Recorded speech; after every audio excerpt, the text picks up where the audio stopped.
If the council will join me off the dais for a special swearing in.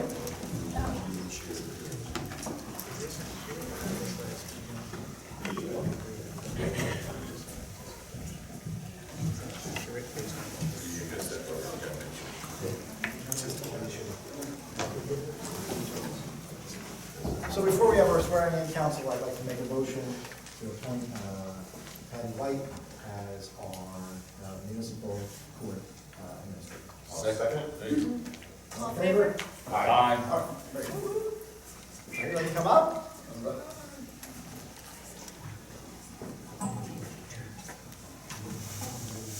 How you doing? Good. What's up, kids? How are you? How's the game today? You guys win? 12-1. That's nice. All right, so let's have you stand on. Yeah, no, reverse. Yeah, you stand on this side. There you go. You guys hold the Bible. Put your left hand on the Bible. Raise your right hand. Repeat after me.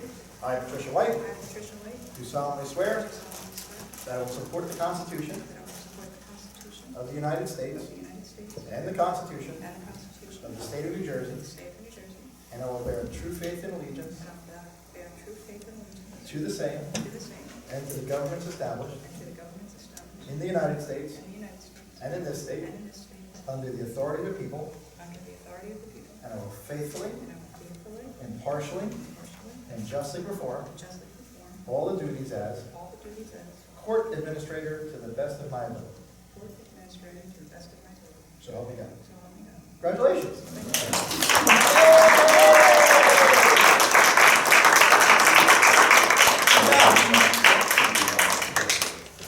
Can we get a picture? Sorry. Yes, Mr. Thank you. Hey, guys. Does he look familiar? You see him a lot? Maybe we should buy him a different color than black. Yes. Wait, green? Wait, come forward. You guys get in the front though. There you go, in the front. They come, council members. Find something. There you go, council members. Keep your council member in the front. There you go.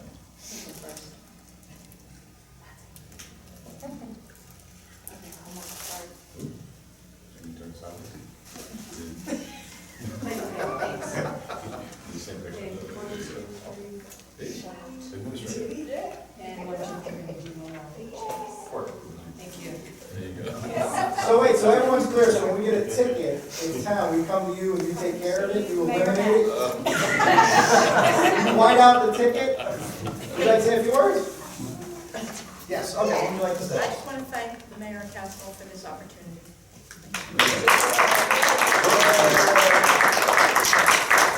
Pat, you want to say a few words on my behalf since you were so short?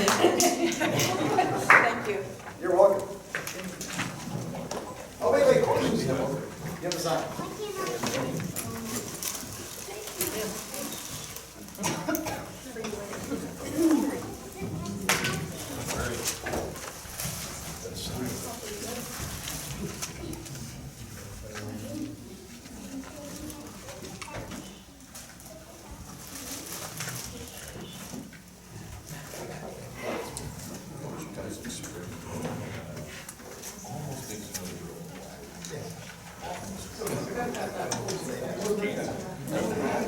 You would say something.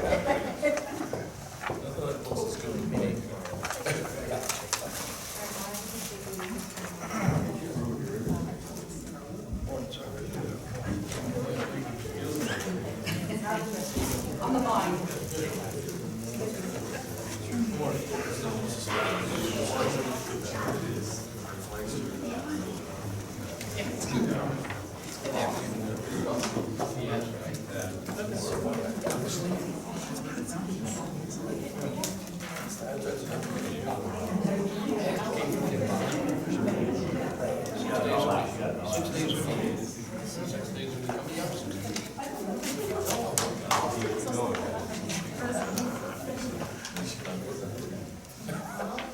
Hey, Bruce.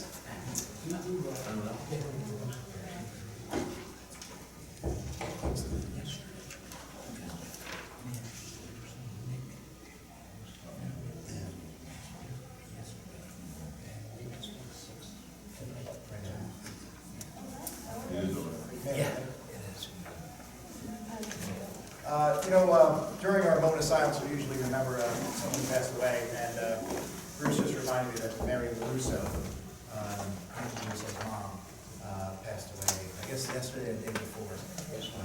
So if you don't mind, just take a moment of silence to remember her.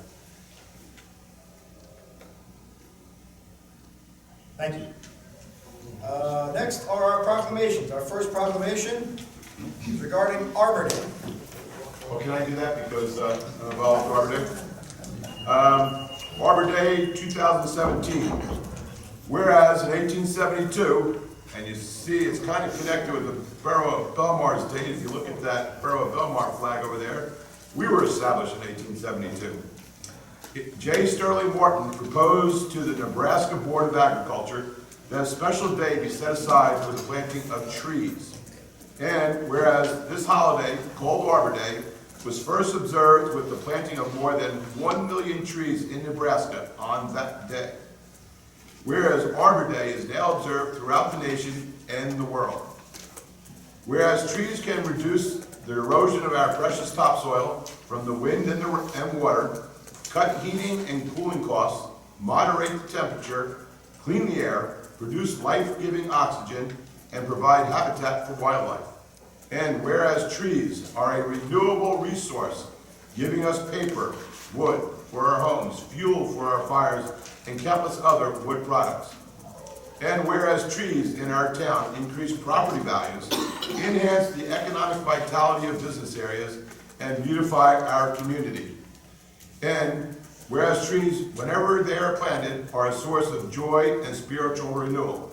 And whereas Belmar was just designated Tree City, USA by the Department of Agriculture. I just added that. Now, therefore, the Mayor and Council of the Borough of Belmar do hereby proclaim April 28th, that's last Friday, 2017, as Arbor Day in the Borough of Belmar, and the Mayor and Council hereby urge all citizens to celebrate Arbor Day and support the efforts to protect our trees and woodlands and to plant trees to gladden the heart and promote the well-being of this and future generations. Thank you, Council President. I also have a proclamation to read. This is regarding Municipal Clerk Week.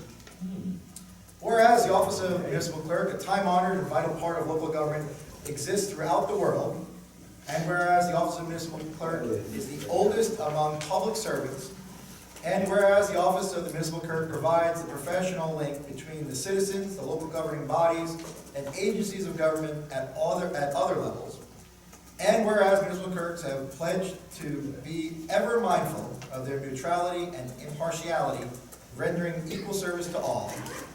Whereas the municipal clerk serves as the information center on functions of local government and community. Whereas municipal clerks continually strive to improve the administration of the affairs of the office of the municipal clerk through participation in education programs, seminars, workshops, and the annual meetings of their state, province, county, and international professional organizations. Whereas it is most appropriate that we recognize the accomplishments of the office of municipal clerk. Now, therefore, the Mayor and Council of the Borough of Belmar do recognize the week of May 7th through May 13th as Municipal Clerks Week, and further extend appreciation to our municipal clerk, April Claudio, and to all municipal clerks for the vital services they perform and their exemplary dedication to communities. Let's hear it for April Claudio.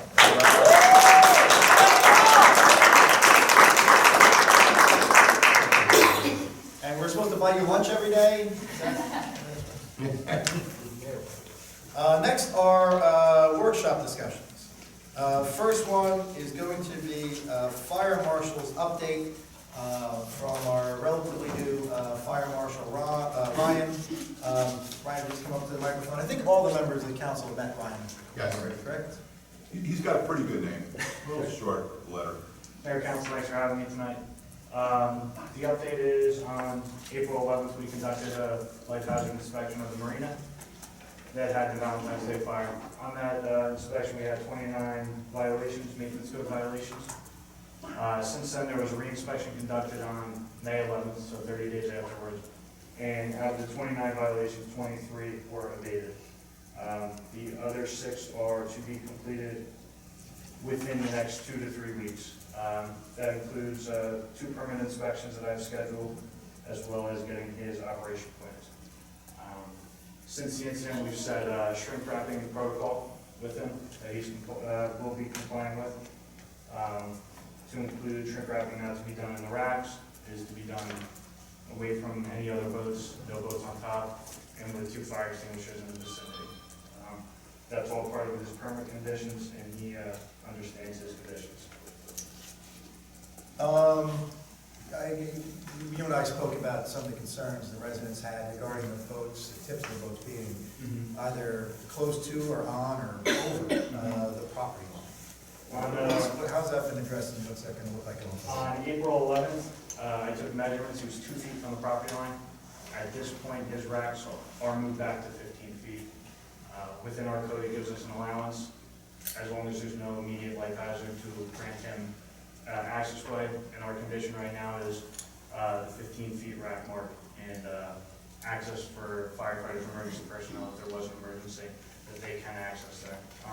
In April, when the first inspection was done, there was motors and storage that has since been removed. When you say motors and storage, you mean along the fence line? Along the fence line between the racks, that's all been, or is being taken care of.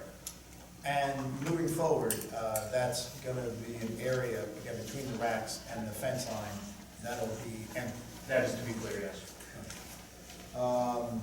And we have an ordinance on tonight that codifies part of this, is that right? I believe so. No, Mayor, in terms of the ordinance direction, we have an introduction. Fire official brought to my attention that there are several provisions and certain numerous powers that the fire official rarely has that weren't contained in your code, Okay. such as fire lane. So that is on the introduction today. On workshop, we'll be discussing a specific commercial boat storage ordinance that's on the workshop that, I think some more input in, given that this year, you guys know the circumstances of the ground, so Ryan more than I do, so we'll work on that tonight as well. Okay, I got you. Any questions from the council members? Yeah, Ryan, I see in one of the ordinances we're gonna be bringing up, fire lane has to be 18 feet wide, correct? That's what that says, yes. So why don't we have a fire lane between the property, residence property, and the boats? So that would push the boats and the racks back even further. I think every foot or two that we can get would be. The fire lane's meant for like fire department access. Well, wouldn't the fire department need access, let's say if a fire breaks out, to get between the boats and the residence property? Yeah, our discussion would be that the 15 feet would be ideal for the fire department. Ideal, but 18 feet might be ideal for the residents. Well, the 18 feet, correct me if I'm wrong, the 18 feet is the access Access road. coming into the Correct, arena, yeah. where now it's painted yellow. Mhm. What, I think what you were talking about when it comes to the area around The around the operational fencing, area. there's not gonna be a need, and you probably couldn't even really drive a fire No, truck you in didn't that know, area. no. But you need And to be able to have our concern access. was the access for the fire Firefighters department and or police. emergency personnel to get back there between the racks. But not for equipment, Not for equipment, no, for operational purposes. Right, so the 18 So if they had to feet, use a ladder, the 18 feet's for equipment, yes. that make sense?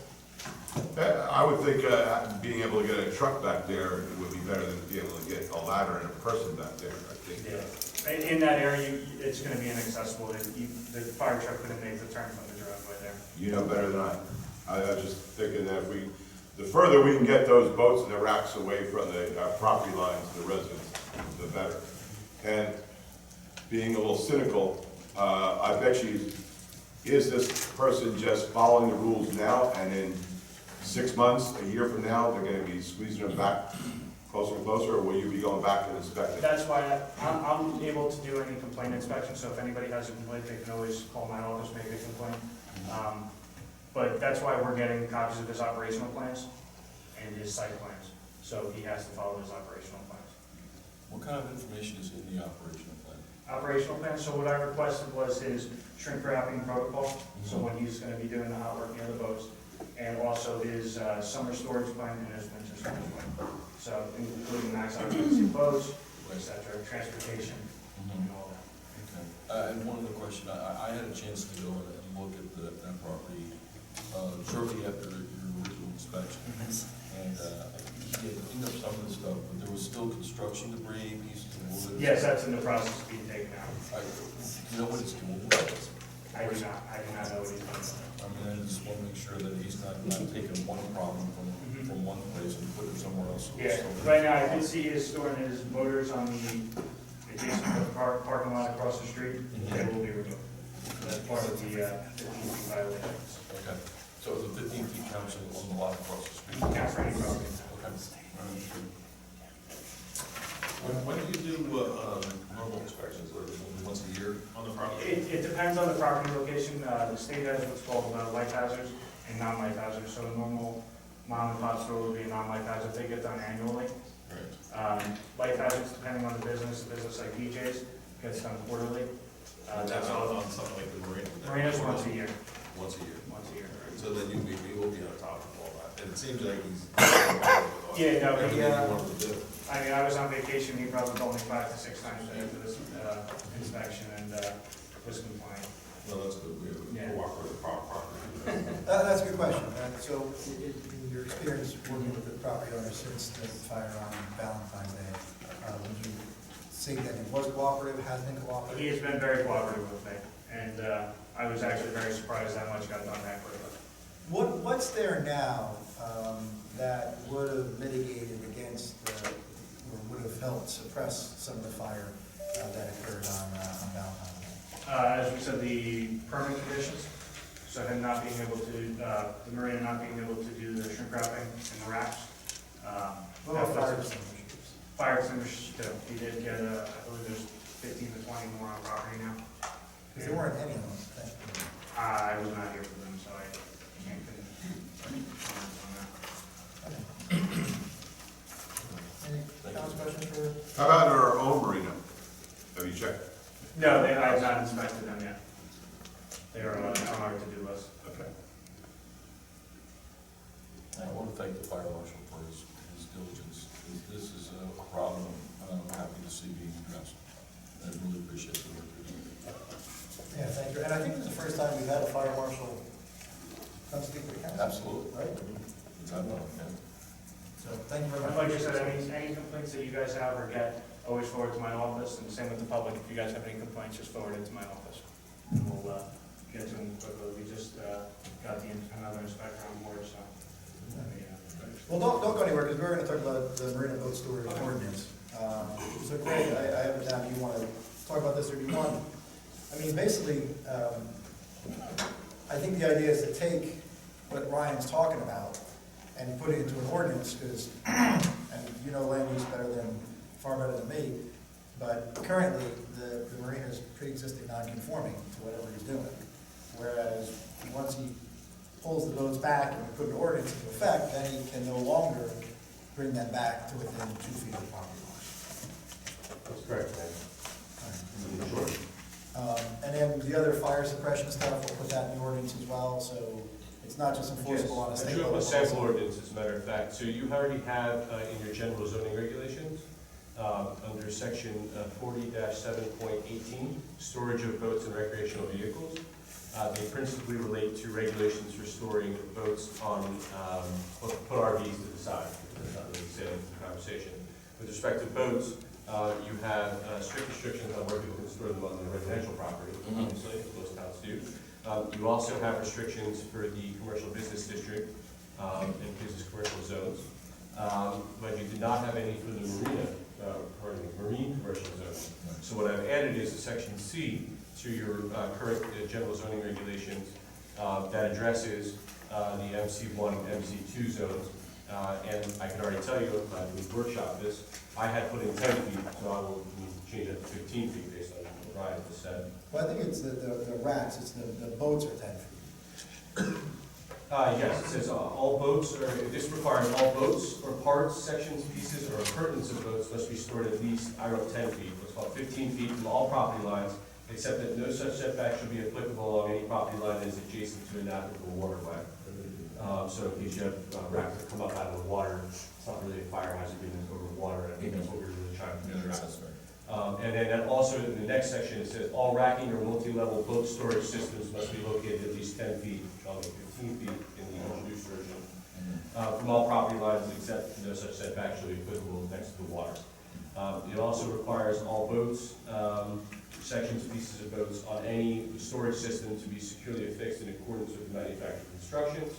It requires all boats to be completely drained of gasoline, oil, or other combustible liquids before being affixed to the racks. And then the fifth is all racking or multi-level boat storage systems shall be equipped with a fire suppression system appropriate to the storage application. Those are the 5 requirements that I put in. That I know that Ryan, I actually met with Ryan last week and we discussed some of these along with Colleen. Do you have anything else that you think is pertinent to what happens in the future? All right, and then we'll put that on for introduction at our next council. Yes, and I've already changed, assumed that I've already changed it to 15 feet as enforcing. And if you guys have any other things that pop into your head, or if residents read the minutes or review the video and see something, and obviously I don't have a bird's eye view of the marina and the area and the C1 zone. So, you know, if you guys think of something else that I haven't thought of, please let me know and we can put that in there as well. How many levels on the rack? Are they limited to There's 2, 3. 3, 4? Well, he's got 3 now. There's 3, but you're also limited by the equipment we have there. You're limited by the equipment, and you're also limited by the height restrictions within the zone already. Yeah. So, I You- don't you use know that that off the top of my for- head, but you obviously can't go higher than that. Yeah, why don't we put that in the ordinance so that he does it in the future, goes, you know, wow, I can make more money by getting four levels, let me buy the equipment, so I can get 4 racks, because it's not in the ordinance. So proactive, when we put in the ordinance 3, that's it, so, yeah. Okay, you sure? Yeah. You can make the racking system on number 6, 3 levels only. Great. That's possible. I mean, I think that goes directly to your power as a council to regulate health and safety. Clearly, it's easier to put a fire on a 3-rack system than a 4-rack, so I think you'd be allowed to do that. Rather, I mean, God forbid he comes up with like really short boats, we can get him into the line. What's the point of having 4 boats? Well, he would go with 4 racks, because he could probably make more money. Yeah, well, that's the point. Yes, So so, I don't think the safety issue is. Right.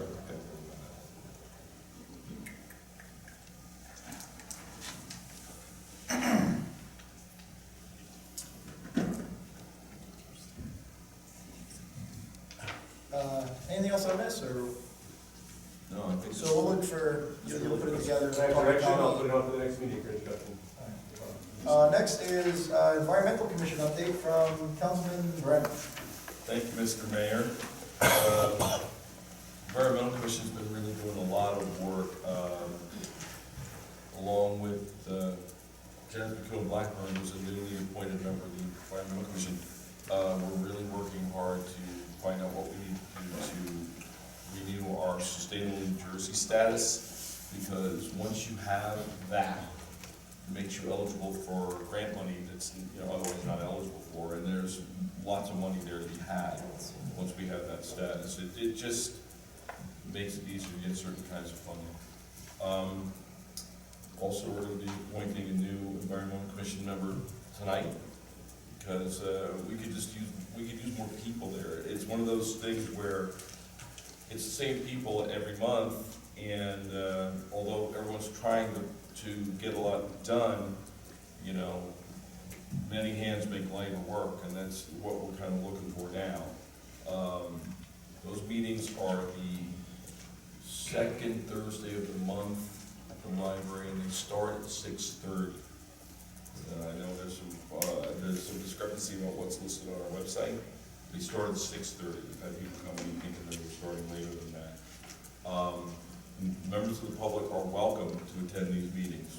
They're welcome to come, and because we're always looking to get some input, and we're always looking for people to help us with projects. 2 of the projects that are happening right now, the Environmental Commission is they're sponsoring a logo contest. As many of you know, I'm really concerned about the number of plastic bags that we have entering our environment. That's one of the top 3 items is picked up every time there's a cleanup, and cigarette butts being number 1.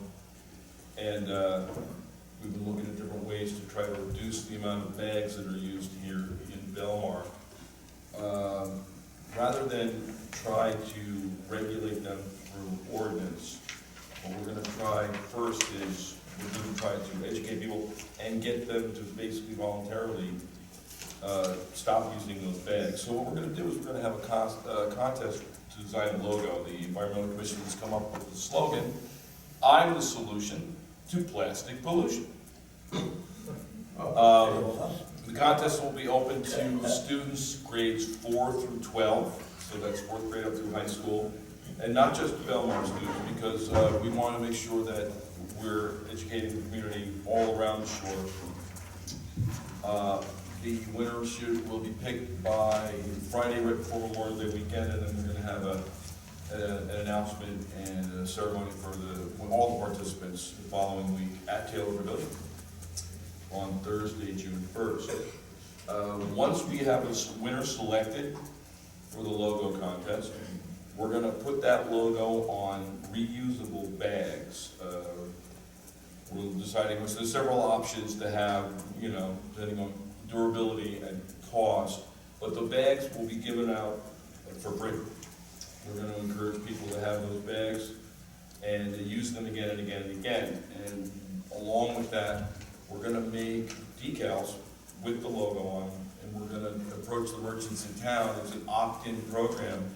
If they want to post that logo in their shop, then we'll give them the bags to use with their customers as well. And that way they won't be using any plastic bags.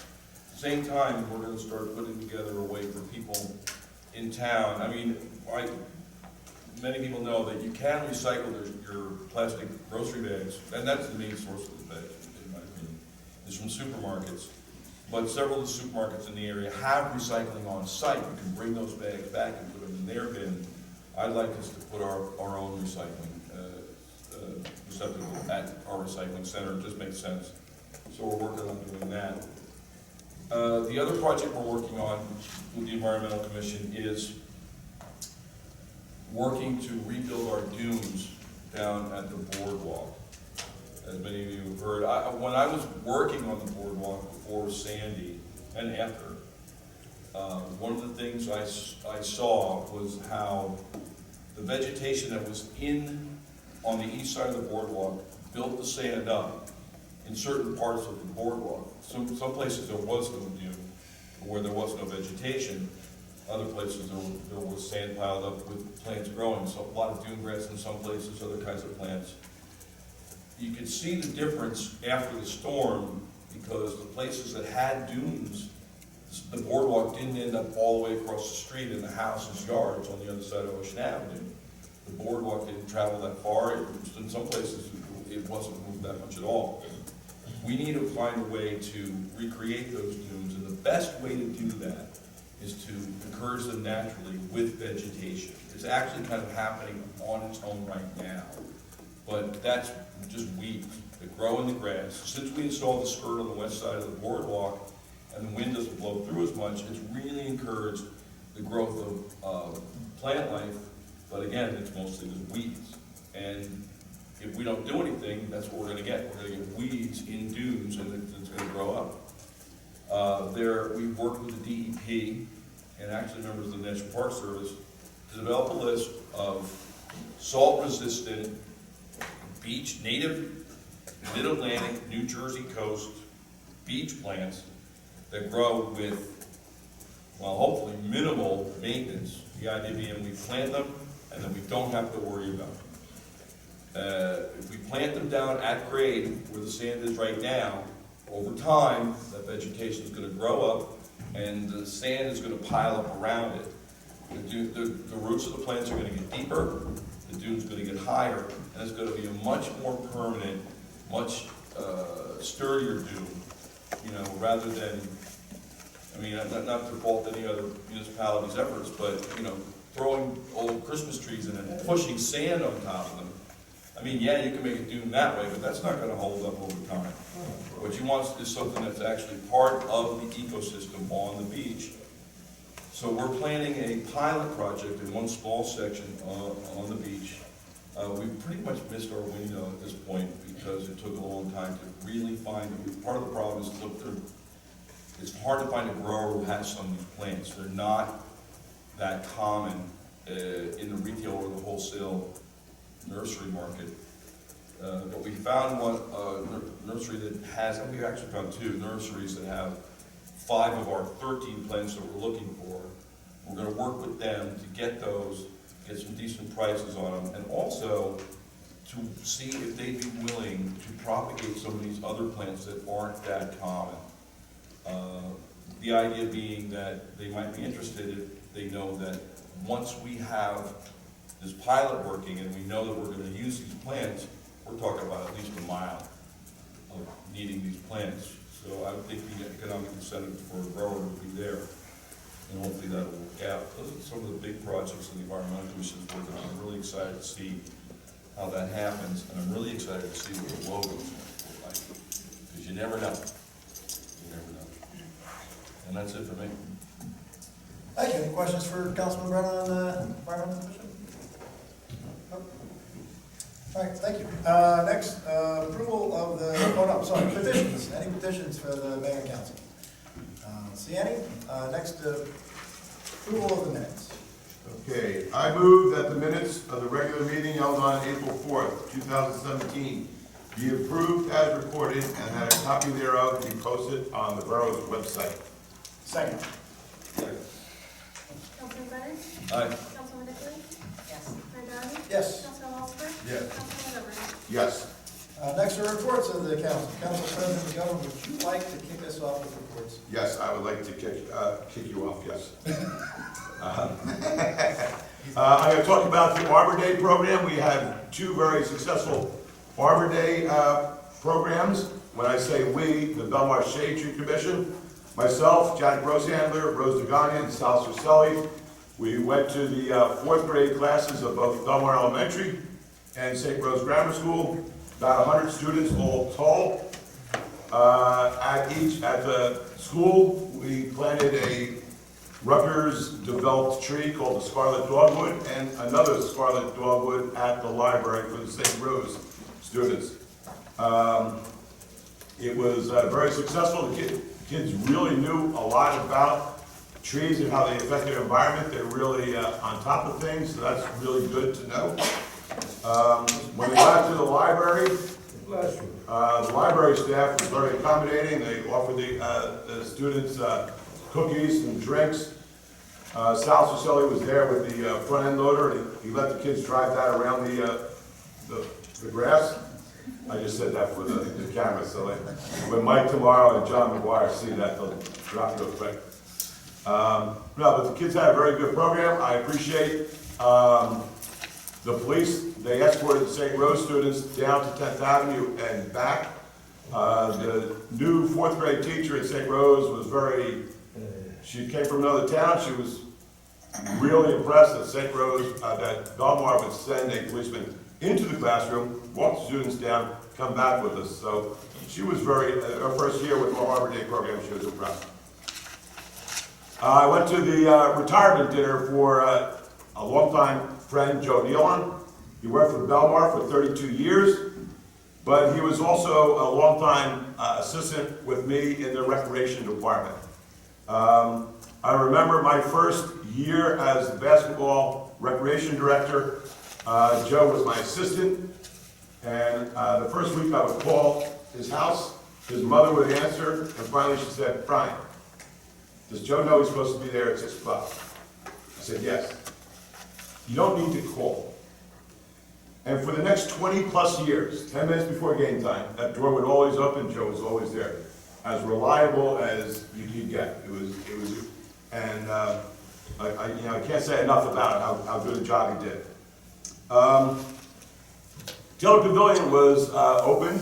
I was very impressed that Belmar attracted 2 United States senators, a congressman, and the state assemblyman. So that was really, and Taylor Pavilion is in great shape. You missed him, Tom.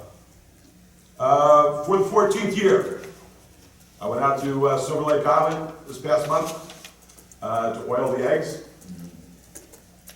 Can't believe there's still two Canada geese nests on the island. I didn't know birds lived that long. My first year in 2004, There are 25 nests, now they're down to 2, there are 15 eggs. I know they're the 2 original Canada geese because they know me by name as soon as I come up. They say, "Hey Brian, how you doing?" Boiled the eggs. I don't see any goslings swimming in the lake, but we do have 4 swans, 4 new swans. And I just want a shout out to Trish Pellick, the mother of our special officer Kyle Pellick. Trish is getting her associate's degree in education from Brookdale. What's so impressive with that is she raised 4 children, and it's taken her 30 years to get that associate's degree. So that's a lot of perseverance and great accomplishment, and a shout out to Trish Pellick. That's my announcement. Councilman Walsh. Thank you, Mayor. First, I would like to thank my fellow council members and the mayor for moving the meeting to Thursday. I had a conflict on May 2nd and wouldn't have been able to attend the meeting, so I do appreciate it. I hope I haven't caused anybody any issues with the next meeting. So thank you for that. The other thing I have is Harbor Commission. We met after the last meeting.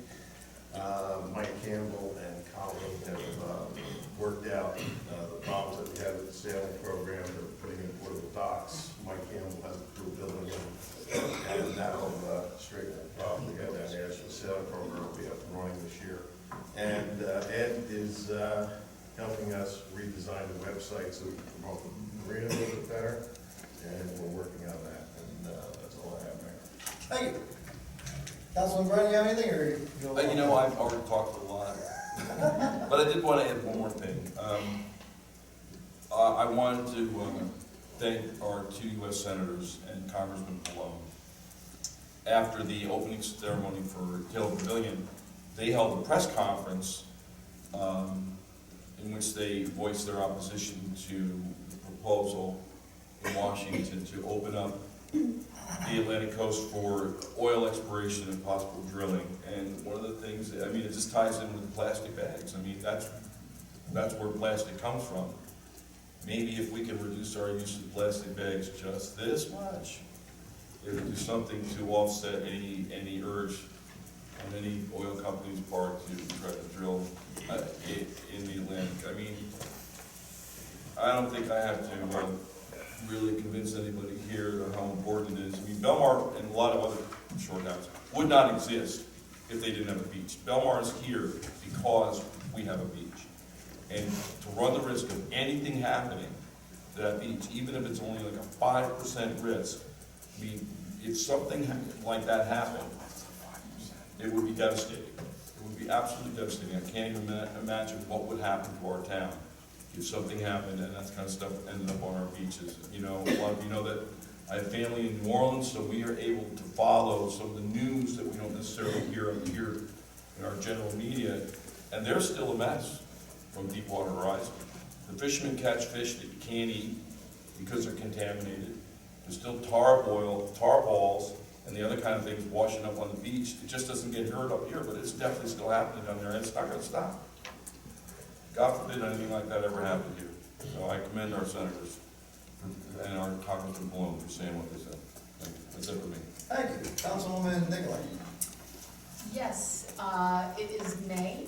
It's Paint the Town Pink Month. As a breast cancer survivor, I'm very excited to see the town getting pinked up. We also held an event at the Belmar Elementary School where each student was given a 2-foot piece of ribbon that they placed their name on, wrote their name on, and they all got to tie it along the fence at the Horseshoe by Dunkin' Donuts by the school to show their support of this month and cancer itself and being healthy. Just gave them a real good message to think about, and all their names are on the fence. It looks beautiful. It's a sea of pink, and we also collected over $200 from them that went to Belmar Cares, which is Belmar's own breast cancer support group.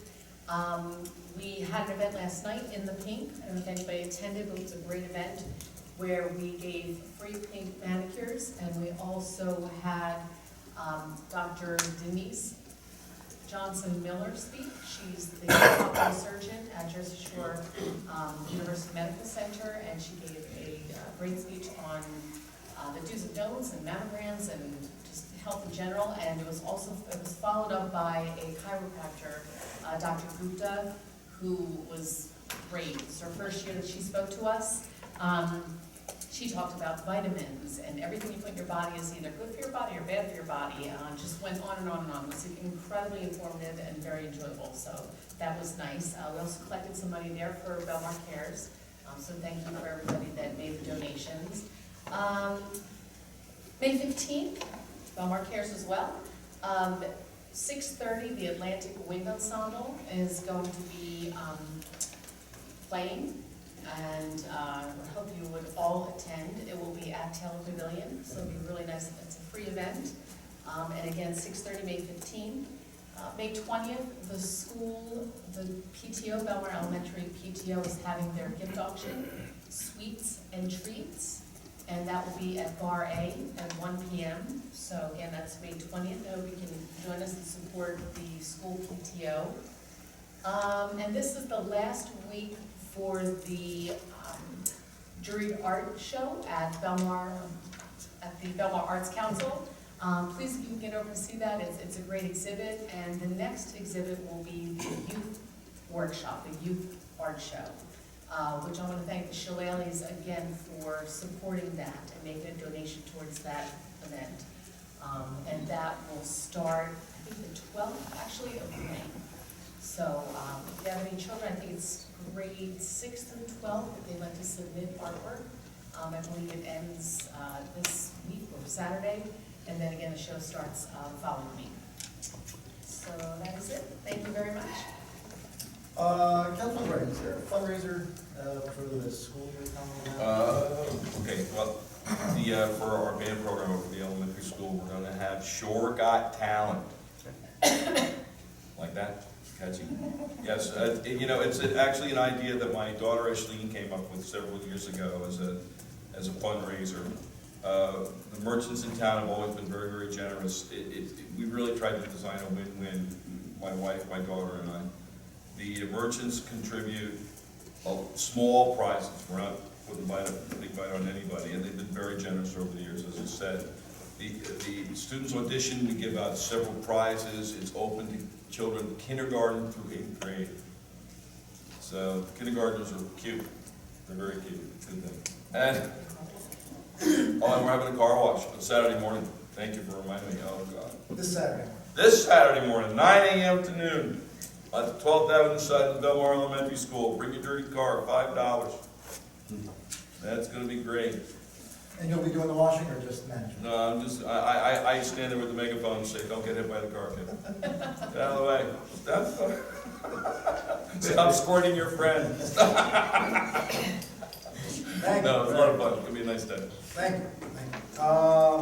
So for my report, one thing I do want to add on to what Councilman Brennan mentioned was the press conference that Senators Booker, Senator Menendez, and Congressman Howe regarding the ocean drilling, or the oil drilling off the Atlantic coast.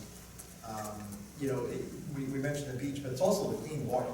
I mean, unfortunately, most of us here do remember things like red tide and nasty stuff when beaches had to get closed on a regular basis. Whether it was because people thought it was okay to just dump garbage, which is inconceivable now, into the Atlantic Ocean. The idea of drilling for oil off our coast, could have devastating impacts on our town and our economy.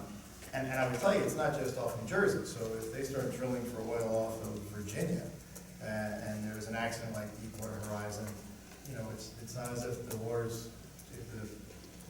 going to stay on the Virginia coastline, and it's going to travel up here and affect us as well. And sort of adding on to what he mentioned about Louisiana or New Orleans, one of the cities that I've had a chance to visit and become friends with the mayor is a town called Pass Christian, Mississippi, which was devastated by Katrina. They lost 26 people in 2005. They're still having a tough time coming back, and part of it is because they have all these fishing boats that go out, and ever since the Deepwater Horizon, I think it was 2011, 12, I forget what it was, They're still trying to manage through that while they're still trying to rebuild homes and build up their businesses. It's certainly something that we just simply do not need off our coast. If they want to do that in the Gulf Coast and destroy their own ecology down there, then that's their decision. But for doing it off the East Coast would be a huge mistake. As Councilman both Brennan and Council President McGovern mentioned, we did reopen the Taylor Pavilion. Aside from our big shot dignitaries, we also had 99-year-old Doc Taylor, who was with us, and she actually cut the ribbon. Her husband and danced with a 96-year-old guy. Yeah. So it makes the rest of us feel very lazy. And she, her husband was John Taylor, who was mayor of Belmar for many years, many moons ago. And it's named in his honor. So it was a nice opportunity for us to rededicate the pavilion that had stood there going back to the 19th century, but most recently was known as the Taylor Pavilion. We had a tremendous turnout, considering we did this on a Monday morning, which is not the easiest time for people that join us, but that was the only time that worked for both Senator Menendez and Senator Booker, so we figured we'd take what we could get. And I would also say, and I mentioned it then, that there really are just far too many people to thank for getting this rebuilt and back in shape. If you weren't there, it really is a magnificent building. We're lucky to have it in our town. And I can tell you that Kelly Williams is doing the bookings, and she is getting swamped. Everything from Boy Scouts to weddings. It's going to be something that's a tremendous asset to our town. Also, the same day, Merrymakers, as people know, won the bid. They're building the kitchen that's going to be housed in the northern part. They should be done May 15th, May 16th, something like that. Hopefully they're done for them in time for the Seafood Festival, which is the following weekend. And they paid up their entire year's rent, giving us a check of $44,500. They gave us a big check, which is not real, but they also gave us a little check that we ran to the bank and cashed pretty quickly. So it's nice to have a partner like that at the Taylor Pavilion. Speaking of partners, yesterday there was a small gathering for a private opening of the new Marina Grill at the Marina. This is probably going to open to the public in the next couple of weeks or so. I got to tell you, it's phenomenal. It's like nothing we've ever seen here in Belmar. It's something we should all take a tremendous amount of pride in. And I would tell you, it's because we had the right partner. Chefs International is a real organization. They're local guys. They know what they're doing, and have done an outstanding job at this Marina Grill. If you get a chance, you can go down there kind of now. We really can't go inside just yet. But I'm telling you, it's going to be a place that everyone wants to go to. Our biggest problem is going to be parking. I would encourage people to ride a bike, walk if you live in town, or ride a bike. Tell your friends from out of town to take Uber, just like when they go to Asbury. But this is going to be something that really has such a positive impact on our community.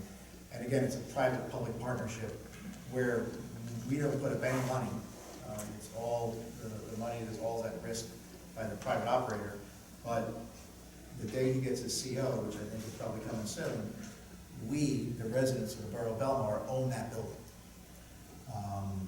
And they built it for us to the tune of over $6 million. Wow. And they're going to pay us land lease to be there in excess of $235,000 a year moving forward. So both financially and from aesthetics, it's a home run for our town. Last thing I want to end on is we had a very successful town hall back in January. It was pretty well dominated by the tax assessment that's going on in the town. We're going to have another town hall Saturday, May 13th from 11 to 1 at the Taylor Pavilion. We'll go through some budget stuff, but I know that there's always a lot of questions going into the summer as far as what events are going on in town, if there's any changes in regulations going into the summer, so to give people an opportunity in a less constrained, sterile environment to ask questions and hopefully get some good answers to them. So again, that's Saturday, May 13th, 11 to 1 at the Taylor Pavilion. We'll also do a mailing on that as well to let people know, get as many people there as possible. That is all for my report. Next is public session on the resolution calendar. If anyone has a comment, question on just the resolution calendar, please raise your hand. Wait to be called on, come to the microphone, state your name and address for the record, and then whatever your comment or question may be, this is only on the resolution calendar. Seeing none, I'll make a motion to close the public portion for the resolution calendar. Second. All in favor? Aye. First resolution is introducing the 2017 local municipal budget. This will be on for tonight. We'll do a public hearing on this June 7th. So put in your calendar, we usually meet the first Tuesday of the month, but the first Tuesday of the month in June is primary day, so this room is used until 8 p.m., so we're going to push it to the following day, which is Wednesday, June 7th. Some broad stroke highlights on the budget. No tax increase for the 7th year in a row. If you look at the total amount of taxes collected, the total amount of taxes collected in 2017 is less than the total amount of taxes paid in 2010. During that time, if you look at how much we saved relative to 2010, it comes out to about $975,000 that we've saved taxpayers over the last 7 years. We're not simply the only town in Monmouth County, we're the only town in the state of New Jersey that can lay claim to that. Spending is down, but it's a bit misleading to say that we're reducing spending. The reason why the spending is down is quite simply we lost some grant money that we had in the past. So without the grant money, we're not spending more. The largest influx of money we're going to bring in this year is through the agreement we have with Lake Como, where we provide them with policing services, and they pay us for those services. Last year we did it from May through December, so we brought in some revenue. This year it's the full year, and it's about $1.1 million that we're going to bring in. When you look at the total tax levy on the municipal side, I think it's about $6.7 million. When you look at all the revenue we generate outside of property taxes, whether it's shared service agreements, pilots, concessions like the marina concession, we bring about $6.1 million in.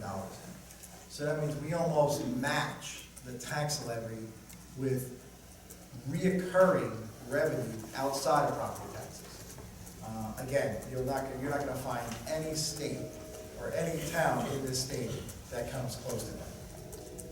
And what's encouraging is because it's all reoccurring, and most of it, or all of it, I think, has a small percentage increase of 2% or more, every year we're going to be able to have good news on revenue. Every year we should be setting a record for how much revenue we generate outside of property taxes. So this year was better than last year, and 2018 should be better than 2017 as well. So those are sort of the broad strokes. The municipal budget itself also, another place we're increasing our debt payment. We're going to increase how much we pay down in principal over last year, just to try to pay down our debt as much as possible. We're also regenerating our surplus and adding to it a little bit. Not a lot, but about $60,000 to our surplus. The budget is online now Yes. for folks to review. Do you know where it is exactly? Under the financial records section. So it's online records, financial section? Right. Okay, so online records, financial section. Take a look at it. If you have any questions, you can always email me, mayor@belmar.com. I will forward them on to our CFO, who's smarter than me, and get you an answer back. Some other things that you'll see in it is the tax rate has dropped significantly. The reason why is we had this revaluation where the total value of all the properties in town is up significantly. So when you keep taxes flat, if the valuations go up, the rate goes down. So we could tell you, hey, we cut the tax rate in half. It's really somewhat misleading because it's based on the valuations of all the properties. All the properties, by the way, add up to about 3,000, about 2,900 and change in total properties in Belmar. So that's the resolution that's on, that I will offer. Second? Councilman Brennan? Yes. Councilman Nicolay? Yes. Mayor Doherty? Yes, Councilman Walker? Yes. Councilman Governor? Yes. Brian, your charge. Okay. The second resolution that's on the calendar today is the resolution authorizing payment of bills. Do I have a second? Second. Councilman Brennan? Yes. Councilman Nicolay? Yes. Councilman Walker? Yes. Councilman Governor? Yes. And the third resolution on the calendar is a resolution of the Mayor and Borough Council of the Borough of Belmar in the County of Monmouth, New Jersey, directing the Planning Board to investigate whether certain properties should be designated as an area in need of redevelopment without condemnation, non-condemnation in the redevelopment area. Do I have a second? Second. Councilman Brennan? Yes. Councilman Nicolay? Yes. Councilman Walker? Yes. Councilman Governor? Yes. And now I have to step off because we're going to talk about recreation. And the reason I do that is the company that has the contract for the recreation equipment is Martirano Recreation. My daughter is married to Peter Martirano, whose father owns the company. So in abundance of caution, I will step down when they vote on this. And I'm excited about these. I don't know if any of you have young children or older children, but our playgrounds are in great need of maintenance, cleaning up, replenishing, making them safer. So these are near and dear to my heart because we go quite often with the kids. I move resolution authorizing contract purchase of playground materials and site work. I'll second. Councilman Brennan? Yes. Councilman Nicolay? Yes. Councilman Walker? Yes.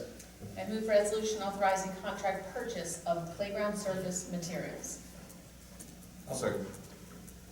Councilman Brennan? Yes. Councilman Nicolay? Yes. Councilman Walker? Yes.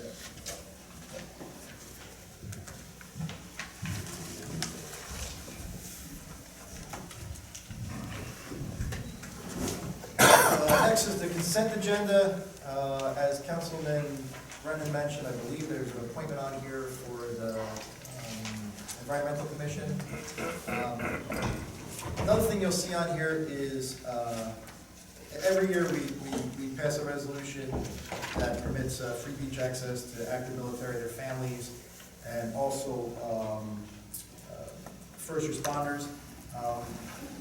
One of the additional groups that we're adding to this are military veterans as well. So military veterans also be granted free beach access to Belmar this coming summer. But it's just the veterans, not the veterans' family, right? Correct. So it sort of follows the path of the first responders. So the first responder, it's them, but not their family. But if it's active military, it's their family. It's their immediate family, so it's a husband, wife, and, well, children are free anyway. Right. So it really would be husband, wife. So I will offer the consent agenda. Second? Councilman Brennan? Yes. Councilman Nicolay? Yes. Mayor Doherty? Yes. Councilman Walker? Yes. Councilman Governor? Yes. Next are ordinances. So the first ordinance, 2017-10. This is scheduled for second reading public hearing, but I think we're going to look at making some changes to this. So I'm going to make a motion to table. Is that correct? I'm going to make a motion to table second reading and public hearing of this ordinance. I'll second All in favor? that. Next is ordinance 2017-11, ordinance amending, this first reading introduction, ordinance amending and supplementing chapter 19 of the revised general ordinance of the Borough of Belmar, section 19-46, handicap parking spaces, which Councilman Walsberg used to be in charge of. Councilman Brennan? Yes. Councilman Nicolay? Yes. Mayor Doherty? Yes. Councilman Osmer? Yes. Councilman McGovern? Yes. Next ordinance, 2017-12, ordinance of the Borough of Belmar, County of Monmouth City, New Jersey, to exceed the municipal budget appropriation limits and to establish a cap bank. This is on for first reading. We do this every year. Second? Councilman Brennan? Yes. Councilman Nicolay? Yes. Mayor Doherty? Yes. Councilman Osmer? Yes. Councilman McGovern? Matt, do you want to just explain this? I mean, I understand it, but maybe people out in the audience don't. The cap bank. This allows us to bank the cap that the state permits us, either through taxation or spending. We bank it, and every few years it expires. For the taxation, we banked it, but we've never used it. Right, we've never used it, but we do it each year in case. We do it each year as a best practices recommendation of the CFO. Okay. Yes. Next, ordinance 2017-13, ordinance of the Borough of Belmar amending the revised general ordinances, chapter 28, fire protection and prevention, adding additional fire protection and prevention regulations and enforcement, violations and penalties. Second. Councilman Brennan? Aye. Councilwoman Nicolay? Yes. Mayor Doherty? Yes. Councilman Osmer? Isn't this the one that we're on for next month? No, this is different. This is for Ryan in general. This is not marina This is specific. just the fire prevention office. Oh, okay, all right, yes. Councilman McGovern? Yes. Last one, ordinance 2017-14, ordinance of the Borough of Belmar amending the revised general ordinances, chapter 40, development regulations to expand the circumstances under which a non-conforming structure may be restored after destruction or casualty. This is off for first reading. The reason why we have this, we have, in the last 12 months, I mean, some really bad fires. On Route 35, most recently on 10th Ave, I think it was over the winter or back in the fall, we had one that had a death on 14th Avenue. And, particularly the ones that just had a fire on 10th Avenue, these houses are old, and they're built, they don't conform to existing zoning. None of these folks wanted to renovate their home, but now they ought to either renovate or rebuild it completely.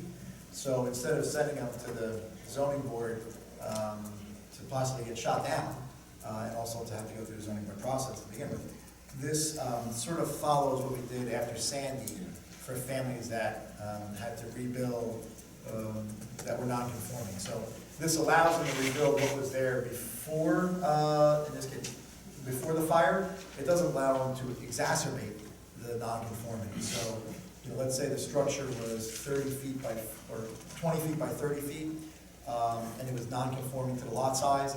They can't go 22 by 30. If they want to do that, then they would still have to get a variance, but this permits them to rebuild what was there before.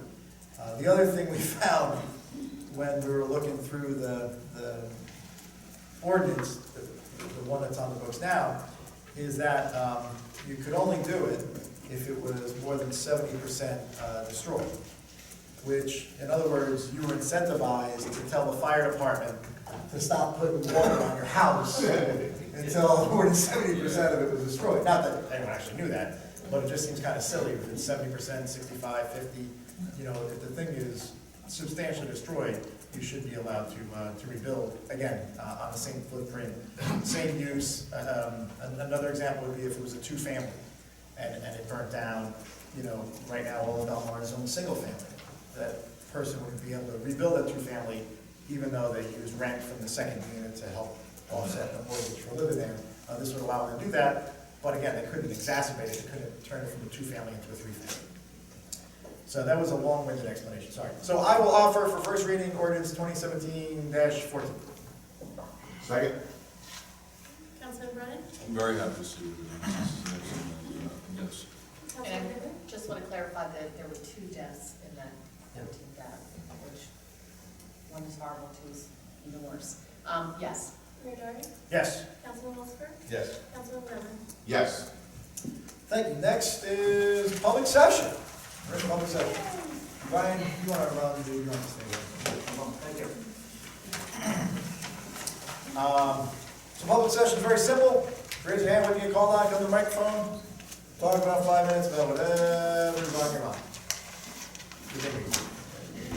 Hold on a second. It's like the first one to go. Okay. Yes, sir.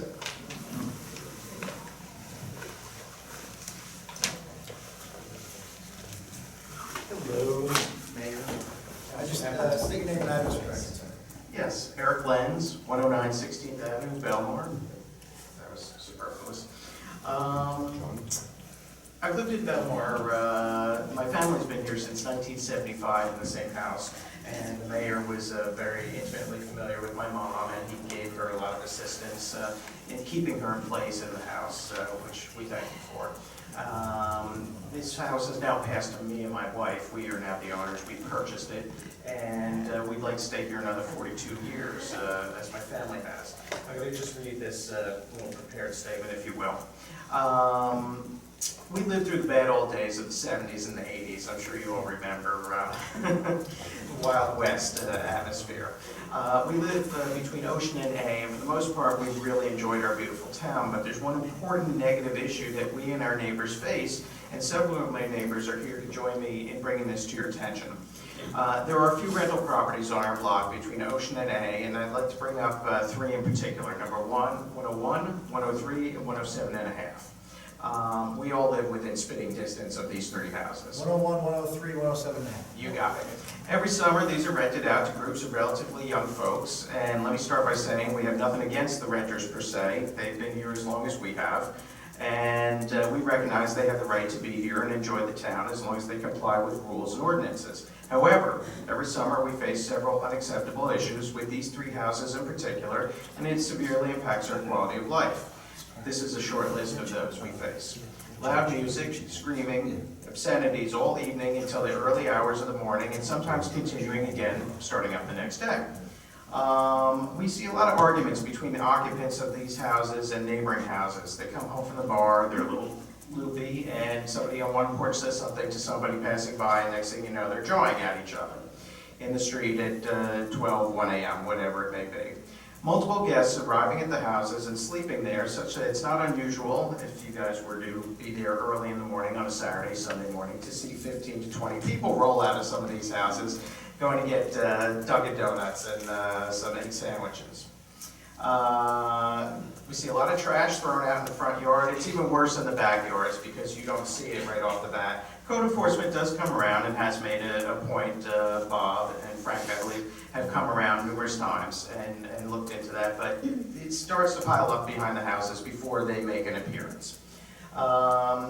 We see a lot of some vile stuff, men propositioning women, loud, vulgar obscenities from the porch and even approaching them on the street.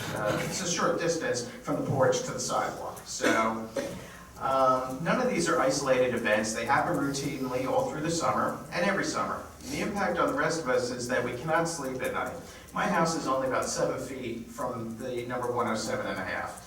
And when these guys are inside their house, they think they're all locked up and within the boundaries of their house, and they are. I'm not arguing that. But when they start chanting and doing the funnels and they're jumping up and down on the floor, we could feel that in my house, in my bedroom, which is right next to their house. We have guests, we have young children, and this behavior is pretty annoying and it's hard to deal with. And how do you explain it to some of the kids? The first answer would be to call and complain to the police, and we've done that every year on several occasions. The police come, they arrive quickly, swiftly, like messengers in the night. I love the bike patrols, love those guys. They're really great. They show up, and they show up stealthily, which is why I really like them. But generally what happens is as soon as the police have left after issuing a warning or summons, they'll calm down, go inside, and then it starts again, all right? We don't want to waste your police resources and manpower on this continuously. We know that's not good for the town. We know that you have other things, other fish to fry. We don't want to take you away from that, but it is a problem. In order for us to solve the problem merely by calling the police, we would need to be calling you all the time. That's a bad idea.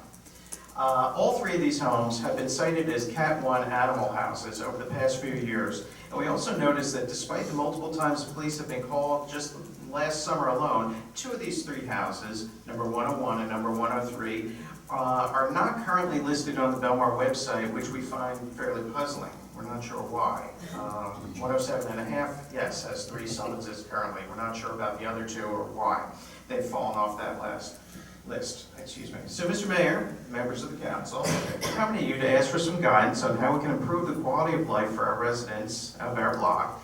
And we have a right to expect it, but we also want to work with you hand in hand to find this solution that is going to stop this, or at least bring it within the parameters we can all deal with. Let's see. These issues, they detract from the ability of Belmar to be seen as a family-friendly town where residents can bring up children and grandchildren and enjoy a nice quality of life. We also know that this council has gone to great lengths to protect this image. So in closing, if you think that anything that we're saying is an exaggeration, come on over. Have a seat on our porch, 10, 11 o'clock, Saturday night, Friday night, and we can show you firsthand.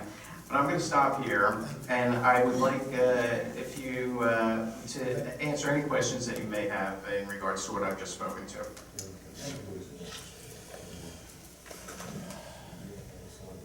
Councilman Walser has experience in this. We do have a community policing program, and there is a community policing officer assigned to that block.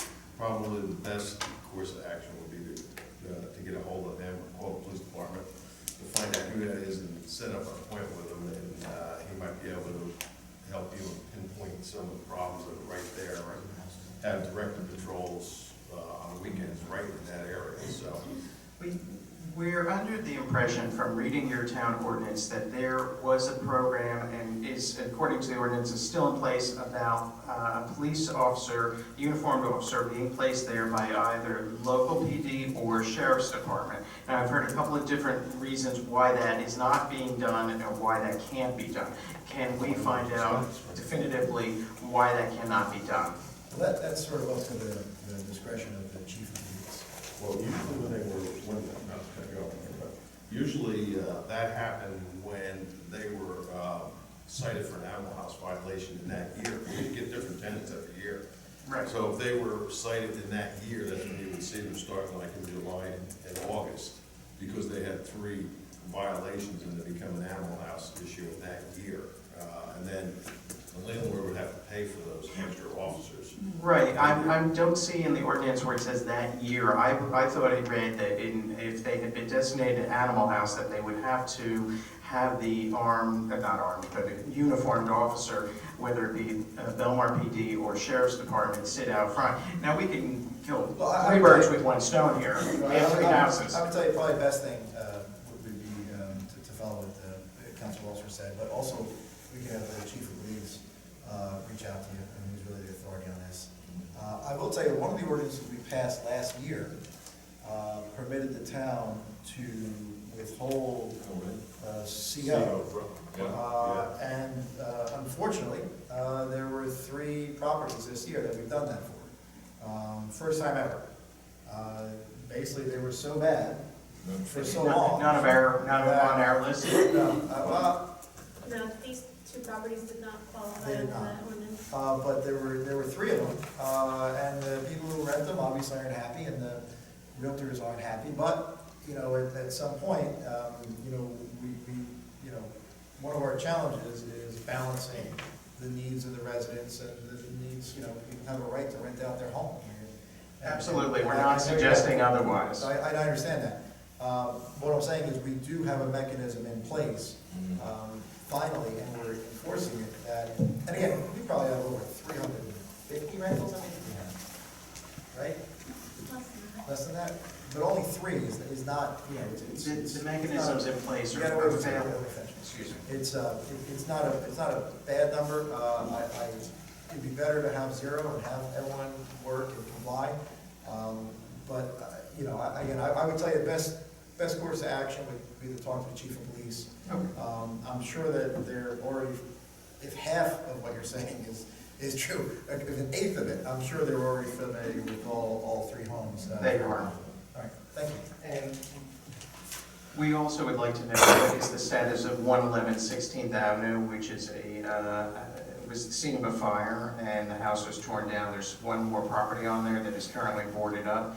We'd like to know if it's going to be taken down, or... The best thing would be to leave your information with April, and she can get in touch. I mean, we can't give you an answer on that. Thank you. Maybe what we need to do is make sure that not just the landlords and regulations on those properties, but all the Oh. maybe they're just not as aware as they need to be of the school ordinance that we passed last year, that they know that if they rent to people that are gonna be inconsiderate in that way to the neighbors, they run the risk of not being able to rent their property for next year. They need to be made aware of that.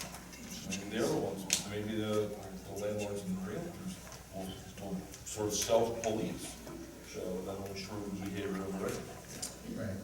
I think, and April may know better than me, I think at least one of those three is now gonna rent year-round, and is no longer gonna do the summer rental. Is that right? Correct. Is it one or two? One. The ones that aren't getting CO. The one that's not getting her CO because, Good. you know, it's not 1 year, it's not 2 years, it's not 3 times in 5 years, it's every single year. So how long does that last for? Yeah, can you refresh? Do they, Yeah, I don't remember do offhand. they fix or repair what the problem is and then get There, re? I don't know off the top of my head, but there is a time frame in the ordinance that they can't go back to summer rental. Is it at More least- like 2 No, years? no, 3 years? let's say they don't get the CO this year. When's the next time they get a CO? That, I'm not sure off the top of Not my sure. head, but I know there is a time frame. I think it's in at the least ordinance. 1 year. Yeah, I think it was one. So they can't fix it and then Well, there's nothing be up to and running, fix. well, They lose a year. Yeah, they lose. Which, I mean, it's unfortunate, but a lot of times the best way to modify bad behavior is to hit them in the pocket. You're right. The landlord, not the resident. The landlord. The landlord. We gotta hit the landlord. Absolutely. Yeah, we're not hitting residents. Not the residents, or the renters. We wanna hit the renters, but we also wanna get the landlord. Right. Yes, sir.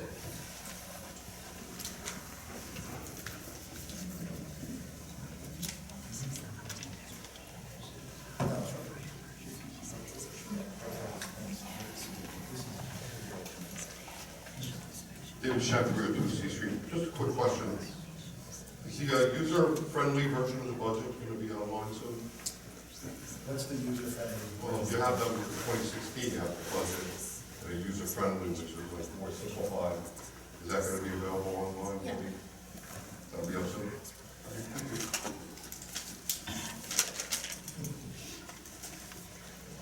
Yes, sir. Tom Dover, 1,000 River Road. A few things. First, Councilman Brennan, about what you... Address the chair, sir. Yes, that's fine. About your Address the chair. news, those in Bradley Beach are not, they're not pushing sand on. That's natural wind covered those Christmas trees. And now only 3 or 4 years later, they have quite a good dunes. Also, on the grass, with Claire Dykey, we planted the grass a few years ago before the storm. All the grass is gone, was gone in the storm. That was nothing, the grass. I mean, I don't mind it, plant your grass, but the dunes must be planted the way Bradley Beach did it. That is the proper way. And it costs nothing because the Christmas trees are old. Just pile them up there and let the sand do the work, the sand and the wind. We're all environmentalists, aren't you? Right? Okay, and about your situation with the bags, there's one phrase here. It's a single-use bag. What does that mean? What's a single-use bag? You use it one time. I use these bags all the time, multiple times. I don't ever throw them away until I'm going to use them for garbage. That's when I throw them away. That's great, thank you. So, this idea of even having this thing, that's ridiculous. Also, one other thing, on Dave's blog, you're familiar with it, I'm sure. It says, Are you referencing this as like a? it says that, Never saw it's it. a state law that the servicemen get on the beaches cost-free. And we don't have to have this here, all these lines, if it's a state law. So if it's on Dave's blog, it must be. It must be true. So follow his blog a little better than you already are. Thank you. All right, let me know. All right, so you could have saved that. If I remember, that would have been better. If you'll notice, your last page has only a couple of lines. And you wouldn't have had to waste that paper, right, Brian? I don't know. I don't know. Don't blame me. Where do you think paper comes from? Take a guess, come on. I think I know the answer. Okay, all right. I know it was a pop quiz. I didn't get a chance to study.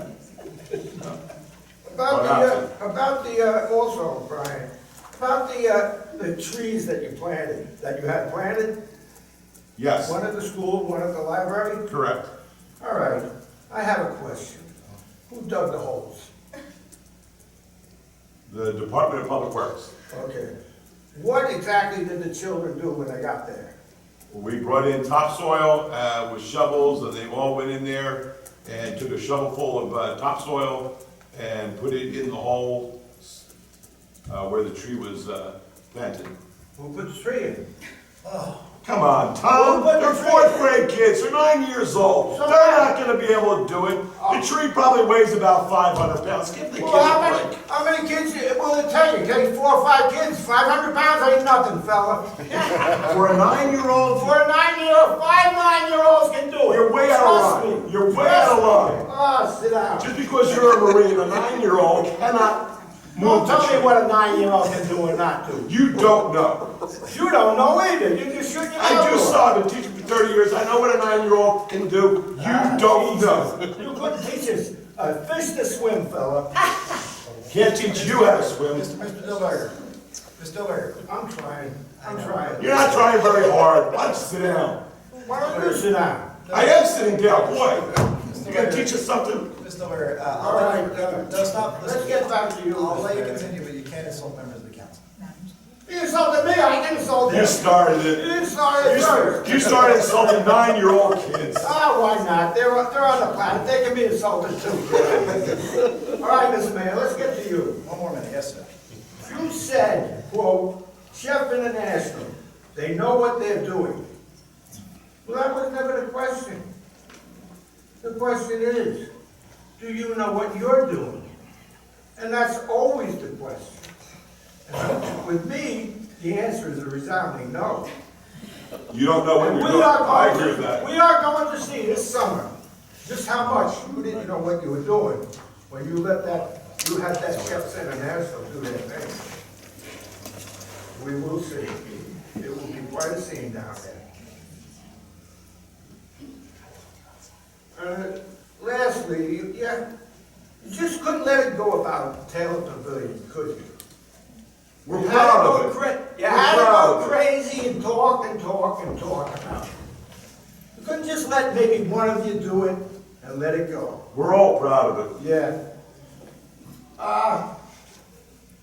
Senator Menendez. I was glad to see him too. But the next time I see him, he's gonna be dressed in orange, going to Lewisburg Federal Penitentiary. You're a big guy that you had there. Sit down. No, I will sit down, because I'm done. Good. And dope. Appreciate your input.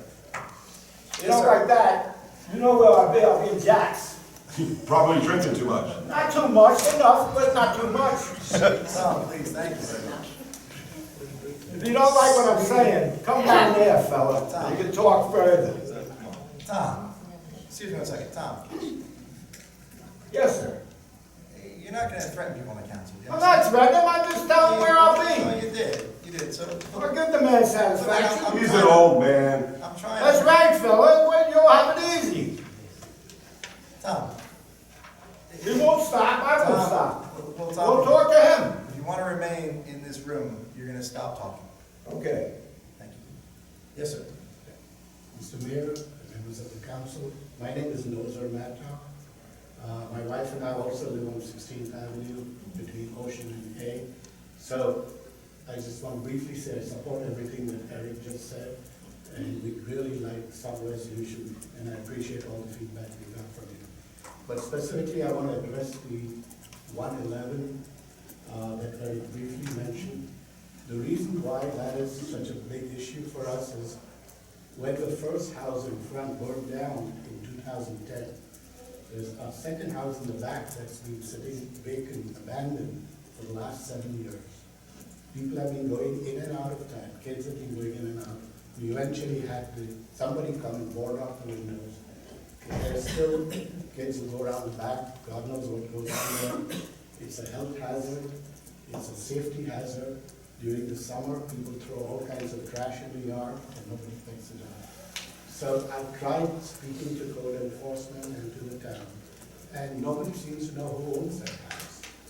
There's an outfit called Select Portfolio Servicing that's paying the taxes, and the town's position is, as long as the taxes are being paid, there's nothing we can do about it.